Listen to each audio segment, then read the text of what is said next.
Aquarius, hi! Welcome to Mr. Queen PH.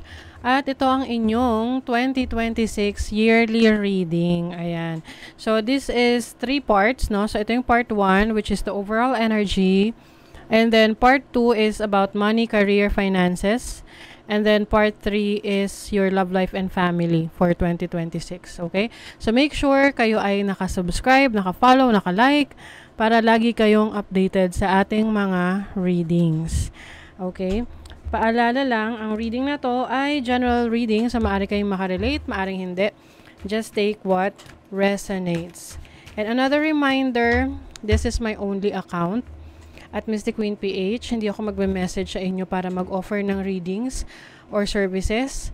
So, kung gusto niyo ng private reading, meron tayong link sa description at sa comment section. Ayan, meron kasi mga nagre-re-upload ng videos ko at sila ay nagpapanggap na Mystic Queen PH. So, maging maingat, mapanuri. Ito lang po ang aking account. Okay? Baka ma-scam kayo ng iba. Tignan natin. Okay, Aquarius 2026. What's the energy for you? Overall energy for Aquarius.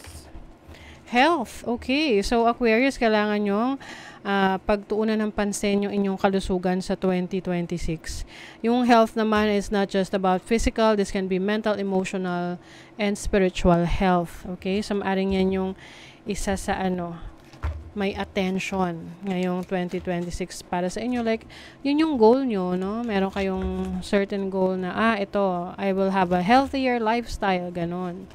Your challenge is surrender. Minsan makulit eh. Oo, minsan tawag doon, matigas ang ulo. I-surrender kapag hindi nyo na kontrolado. Kasi baka kayo lang din ang mahirapan. This is also about, yung bang alam natin na may mga bagay na wala tayong magagawa. Kailangan lang natin tanggapin. More on accepting something that wala tayong control. Your opportunity, teaching, and learning. So, maaring meron kayong mga abilities, talento, kakayanan na pwede nyong i-share sa iba. And at the same time, kayo rin natututo. So, it's either kayo yung mag-aaral para ma-improve yung inyong knowledge and skills, or mag-share kayo ng inyong abilidad, kakayanan. Ayan, tingnan pa natin. Ang blessing, ano naman yung blessing? Uy, wow! Ang ganda naman, abundance. That is your blessing. Kung ano yung needs mo, 8-8. Kung ano yung needs mo, it will be given to you. Wow. Ang ganda. Tignan pa natin. Kuha tayo ng tarot cards. Alam nyo, ang abundance, hindi lang naman yan about material things. Pwede yan abundance in your creative talents, abundance in your ideas, diba? So, let's see overall energy for Aquarius 2026. Knight of Pentacles, this is stability. Stability in your finances, stability in your goals. Pwede ring meron kang ma-acquire na properties. For the year 2026. Although itong energy nito medyo slow. Okay? I think itong pagiging slow na to ay something to do with being careful. So, nagiging maingat ka rin, no, sa mga gagawin mo, ikikilos mo, even sa kinakain mo, no? Because you are also taking care of your health ngayong 2026. You have the Page of Swords. This is about curiosity, learning new things, knowledge. So, for some of you ngayong 2026, mas magiging maingat rin kayo sa mga sasabihin nyo, sa mga paniniwalaan nyo. Mas magiging mapanuri kayo, no, na hindi nyo laging i-consume kung ano yung nandyan. Lalo na sa social media, you know what's good for you, what's not good for you. So, iiwas ka sa mga bagay na hindi makakabuti para sa'yo. What is the challenge? Ano yung challenge ng mga Aquarius? What's the challenge? You have the 9 of Wands. Ito kasi yung ano eh, may mga times na gusto tayong ipilit sa buhay natin na ano, kahit nahihirapan tayo, ipipilit pa rin natin. So, sino mas nahihirapan? Ikaw lang din. So, ang challenge sa'yo is yung bang meron kang realization na alamin mo kung ano yung dapat ipaglaban at ano yung kailangan i-let go na. Kasi yung iba sa inyo is ano, matatakpan natin kasi baka flag na naman. Yung iba is yung bang nagpapakamartir na, o sige, dito lang ako. Pero sa totoo lang, yun yung nagiging dahilan para ma-stuck ka or parang walang growth sa life mo. So, it's time for you to focus on your dreams, your hopes, your goals, the star. The star is also about healing. Yung iba kasi sa inyo pwedeng may kakulitan pagdating sa sa kalusugan nyo. Now, itong 2026 is the time for you na ayusin yung inyong health. Oo. Na magkaroon ng healthier lifestyle. Magkaroon ng healing. Umiwas sa mga bagay na hindi makakabuti. Ano yung opportunity?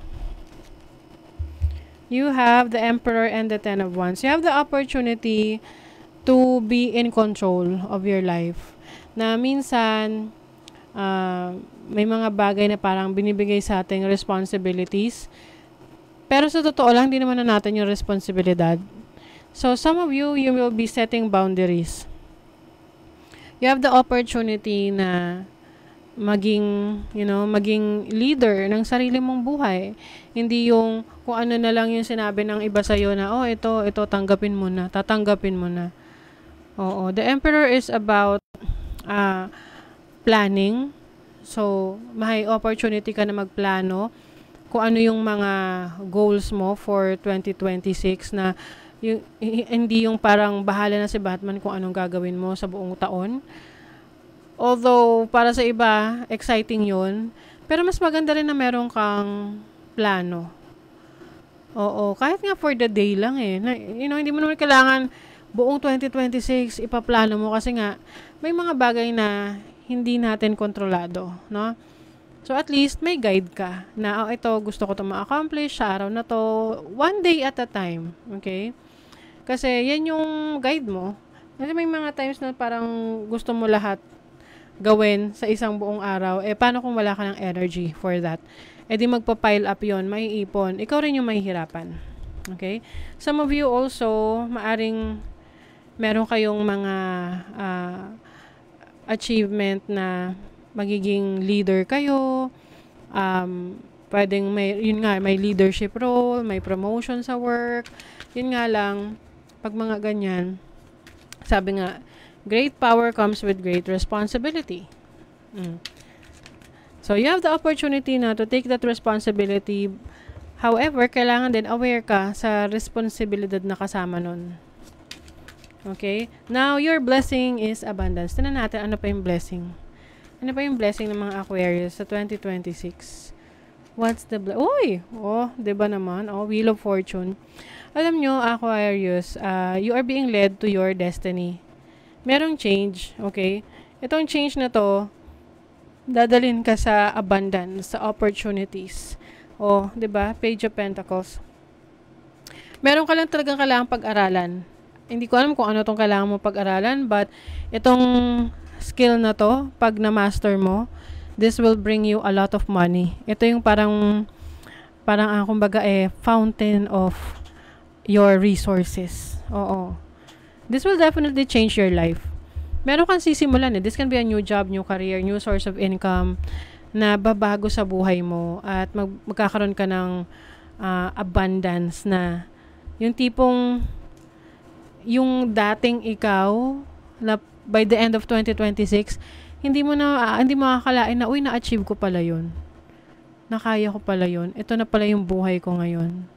Kasi maraming pwedeng magbago. Oo. Some of yung babaguhin dito yung lifestyle ninyo, yung career nyo, yung finances ninyo, or even your business.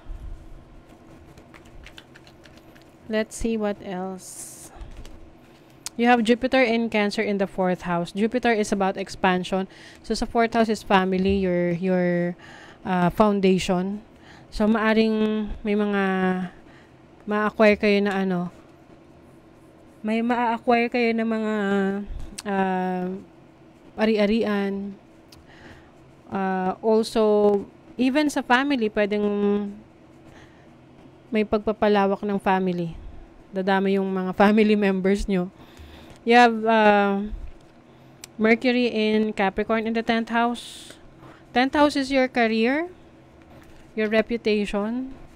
So, maaring, yung iba sa inyo, kayo ay ano, mas makikilala, no? Makikilala kayo dahil sa mga ideas nyo, dahil sa boses nyo, pagsasalita nyo, or sa community na meron kayo, sa impluwensya ninyo. Pwedeng, you are a content creator, ganyan, social media influencer. You have Jupiter in Gemini in the 3rd house. Maraming mga makaka-appreciate ng talents mo, ng skill set mo.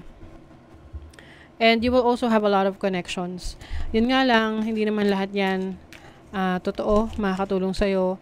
Just make sure na, you set your boundaries, you protect your energies, para iwas din sa abuso, 'di ba?